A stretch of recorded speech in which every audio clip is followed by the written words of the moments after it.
जिसका बाप जो है अपराधी हो गया वो क्या बोलेगा? बाप के बिहार का लुटेरा हो, लुटेरा। ज्यादा जोर से बोलोगे तो गीला हो जाएगा। आप बताइए 2015 में मोदी जी ने आरा से अनाउंस किया 80,000 करोड़ दूं कि 90,000 करोड़ दूं, 90,000 करोड़ दूं कि 1 लाख करोड़ दूं।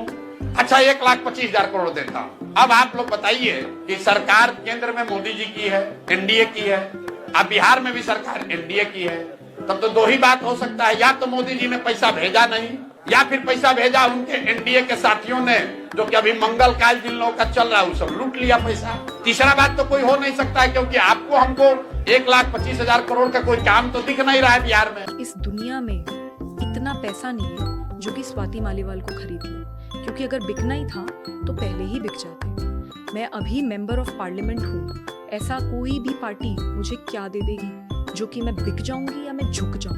मैं कोई पार्टी नहीं ज्वाइन कर रही।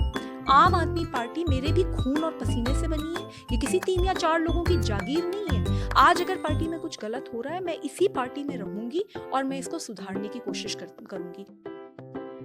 ऐसे कैसे होता है कि कोई नेता जब विपक्ष में है तो उस पर यही पार्टी बीजेपी के लोग खूब भ्रष्टाचार के आरोप लगाते हैं, और जैसे ही वो नेता बीजेपी ज्वाइन करता है वो साफ हो जाता है, उस पर सीबीआई ईडी के सारे केसेस रुक जाते हैं, इन्वेस्टिगेशंस बंद हो जाती हैं, केसेस को ठंडे बस्ते में डाल दिया जाता है। महाराष्ट्र का एग्जाम्पल लीजिए, उन्होंने कहा हम महाराष्ट्र में बैठे, मैं यहीं के नेताओं के एग्जाम्पल देता हूँ। कई बड़े नेताओं के बारे में प्रधानमंत्री जी ने खुद कहा कि ये तो सिंचाई घोटाले के आरोपी हैं, कहते थे ये इनकी जगह जेल में और ये जिंदगी भर चक्की पीसेंगे। वो इनकी पार्टी में आ गए अपनी पार्टी छोड़कर, तो उन्हें बड़ा बड़ा मंत्रालय दे दिया, मुख्यमंत्री बना दिया। महाराष्ट्र के एक और बड़े नेता थे नारायण राणे, आप नाम सुना होगा, बीजेपी उन पर भ्रष्टाचार के आरोप लगाती थी, जैसे ही उन्होंने पार्टी छोड़कर बीजेपी ज्वाइन करी वो साफ हो गया।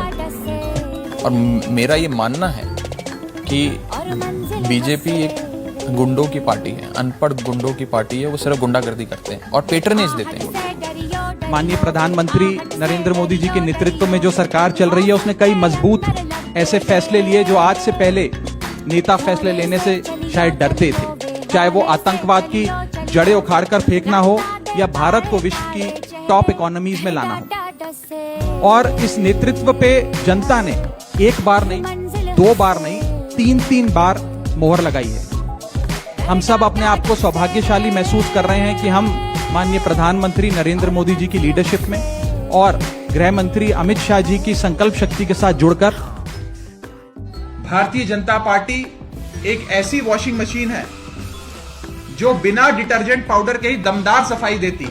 एक तरफ से कथाकथित भ्रष्टाचारी डालो और दूसरी तरफ से क्लीन चिट निकलती है। ये बीजेपी आज एक वॉशिंग मशीन बन गई। बीजेपी आने में गोमंस बंद हो जाएगा।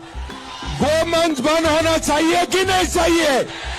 गोमंस बंद होना चाहिए कि नहीं चाहिए? बांग्लादेश तक गोमंस का जो तस्करी है ये बंद होना चाहिए कि नहीं होना चाहिए? खाने वाला कैंडिडेट को वोट चाहिए सर। क्यों नहीं चाहिए? असम में बहुत सारे मुस्लिम लोग हैं, ये गोमांस खाते हैं। हम मना तो नहीं कर रहा हूँ, हम एक ही बात बोला हूँ, घर का अंदर खाओ, सामाजिक प्लेस में मत खाओ। हर मुसलमान खाते हैं, असमिया मुसलमान भी गोमांस खाते हैं, हम कैसे मना करूंगा?